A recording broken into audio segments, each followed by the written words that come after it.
E agora, na entrevista do dia com Maria Lídia Flandoli, o polêmico debate sobre decisões da Justiça e ações da Polícia Federal no combate à criminalidade.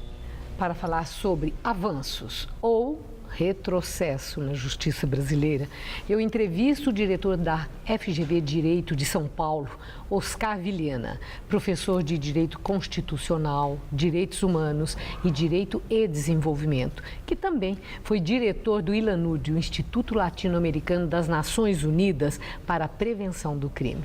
Muito obrigada por estar conosco. Professor, hoje mais uma decisão do Supremo Tribunal Federal muito polêmica, que é de autorizar a Receita Federal de ter acesso a dados sigilosos bancários sem autorização da Justiça, sem autorização judicial. Isso fere algum direito, o direito à privacidade, por exemplo?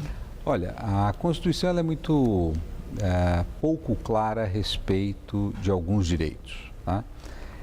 Ela é muito dura a respeito do direito de correspondência, do direito da intimidade no momento da comunicação. Ela diz que o sigilo é inviolável, tá? E só pode haver exceção com autorização do juiz para o telefone, tá? Para as ligações telefônicas. O juiz tem que ter uma causa para pedir a quebra do sigilo telefônico. No sigilo da correspondência, por exemplo, não pode, nem com ordem judicial, tá? Agora, é um outro... E esse bancário, sigilo então, bancário? há um outro artigo que diz simplesmente que nós temos o direito à vida privada e à intimidade devem ser preservados, né? Então, os juristas entendem que são coisas distintas. Num, há uma regra dura, não pode, só com ordem judicial. No outro, ele não diz nada. Sabe qual foi o argumento hoje? O argumento é que não há quebra de sigilo, é apenas a transferência do sigilo e não a quebra de dados. Mas sem dúvida nenhuma, nós estamos tendo uma onda conservadora em termos de restrição de alguns direitos, né, no Brasil. E entre eles o direito à privacidade, né? Então, me parece que a jurisprudência anterior do Supremo é que estes sigilos, né, da conta bancária, né, das informações que nós recebemos no e-mail, poderia ser quebrado desde que houvesse uma razão e o juiz determinasse. Quebre a conta do Oscar porque eu tenho indícios que ali há um fruto de um crime. Sim. Então, me parece que isso é um passo muito perigoso, tá? E que pode gerar ainda outras consequências de você ter um estado total, né? Bom, falando em passos perigosos, tá? Já instalada uma polêmica danada e foi imediata a reação de advogados contra a determinação do Supremo Tribunal que permite a prisão de réus que já tenham sido condenados em segunda instância. A decisão do Supremo fere, nesse caso, o princípio da presunção de inocência e atenta contra direitos humanos, como tem argumentado aqueles que são contra essa decisão? Esse é um dos casos mais polêmicos que eu já vi, faz muitos anos que eu acompanho o Supremo Tribunal Federal, porque realmente há dois problemas aí. Qual que é a regra internacional de todas as democracias? O que está previsto na Declaração Universal de Direitos Humanos? O que está previsto na Convenção de Direitos Civis e Políticos? Que ninguém deve ser considerado culpado, pelo menos sem uma chance de recurso. Ou seja, o padrão civilizado é o duplo grau de jurisdição. Terminado o segundo julgamento, a culpabilidade está determinada e a pessoa então pode ser responsabilizada. Se a questão é a prisão, a prisão. Mas no Brasil cabe Sim. o recurso. O problema é que a Constituição brasileira, ela determinou, e é mais complicado do que isso, ela diz o seguinte, que só com o trânsito em julgado é que a culpa está formada. Quer dizer, depois de tudo terminado. O que é trânsito em julgado? Até o último recurso. Trânsito em julgado é quando não houver mais recurso, tá? Há recurso no Brasil? Há. O recurso especial, o recurso extraordinário. Só que tem aí um detalhe, um pelozinho nesse ovo. Esses recursos não têm, a princípio, o que a gente chama de efeito suspensivo. Ele não suspende a pena. Então, embora você não tenha uma decisão final, você tem um recurso, mas esse recurso não pode suspender a pena. Então, isso significaria que a pessoa poderia já provisoriamente cumprir a sua pena. Em 2009, o Supremo disse não pode. E aí, então, nós passamos ao regime atual, tem que esperar até o fim. Né? E o que o Supremo fez a semana passada foi retomar a sua jurisprudência. O senhor então, acha que é uma boa medida e avanço? Eu escrevi, inclusive, um artigo no sábado sobre isso na Folha de São Paulo.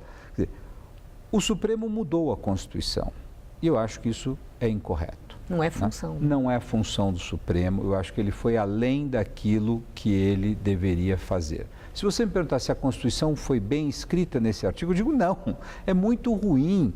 Quer dizer, a medida em si, no seu entender, é boa. Não é descabida, não ao é contrário. Descabida. Pelo seguinte, vamos pensar foi o a seguinte, forma como a coisa aconteceu. Vamos supor que nós dois tenhamos um processo. Você perde em primeira instância, você perde em segunda, porque você me deve muita coisa.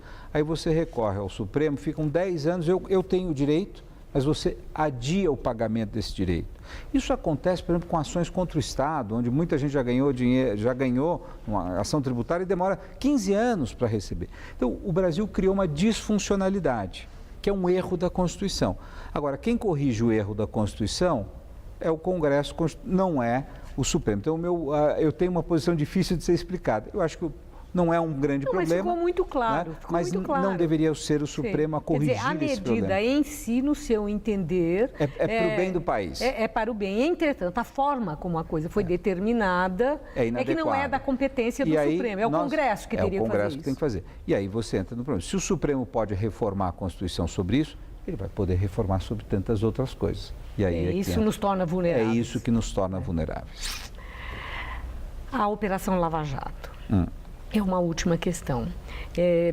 No seu entender, tanto Polícia Federal como o juiz Sérgio Moro cometem excessos, são assodados, exageram, como têm argumentado advogados de defesa dos investigados, dos réus, nessa operação, entendendo que há uma atitude persecutória, que os advogados de defesa são desconsiderados e vistos como personagens que só atrapalham, o que eles veem como uma atitude desrespeitosa, inclusive, mas e numa atitude assim de pré-julgamento e punitiva.